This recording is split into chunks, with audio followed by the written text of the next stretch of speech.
यह तन बिस्की बेलरी गुरु अमृत की खान, शीश दियो जो गुरु मिले तो भी सस्ता जान।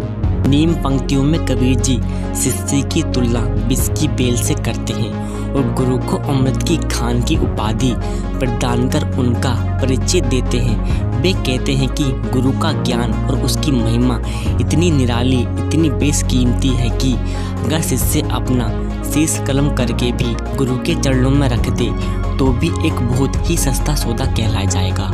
कबीरा तेर नर अंध है गुरु को कहत और, हरि रूठे गुरु ठोर है गुरु रूठे नहीं ठोर।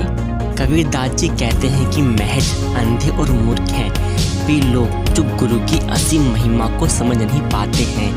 वे लोग जो ये सोचते हैं कि गुरु और ईश्वर का अस्तित्व एक दूसरे से अलग है, लेकिन इस बात की गहराई को समझाना जरूरी है कि अगर जीवन में भगवान रूठ जाए तो इस स्थिति का समाधान करने के लिए आप गुरु की ओर अपना मुख फेर सकते हैं, लेकिन अगर कभी गुरु ही रूठ जाए तो फिर कहीं भी शरण मिल पाना बेहद मुश्किल है।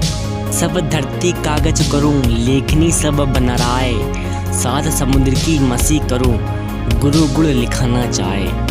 कबीर जी ने बहुत ही खूबसूरती से एक साधारण सा ख्याल का तुलनात्मक अंदाज में वर्णन करते हुए कहा है कि फर्ज करें कि पूरी धरती एक कोरे कागज के समान है और जंगल की सारी लकड़ियां कलम है, सातों समुद्र का जल स्याही है, लेकिन इन सबको मिलाकर भी ये गुरु का बखान करने के लिए काफ़ी नहीं है, जिसका अर्थ है कि जीवन में गुरु की महिमा को शब्दों में पिरोकर उसका वर्णन करना नाम मात्र असंभव ही है।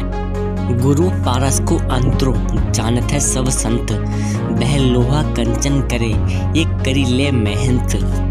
गुरु की महत्ता का वर्णन करते हुए कबीर कहते हैं कि जीवन में गुरु और पारस के बीच का अंतर के बीच में सभी ज्ञानी पुरुषों को ज्ञात है, अर्थात जिस प्रकार पारस के स्पर्श मात्र से पत्थर सोना बन जाता है, उसी तरह गुरु की थोड़ी शरण और असनाध्य मिल जाने से ही साधारण व्यक्ति खास बन जाता है। गुरु को सिर राखिए चलिए आज्ञा माही, कहे कबीरता दास को तीन लोगों बह नाही।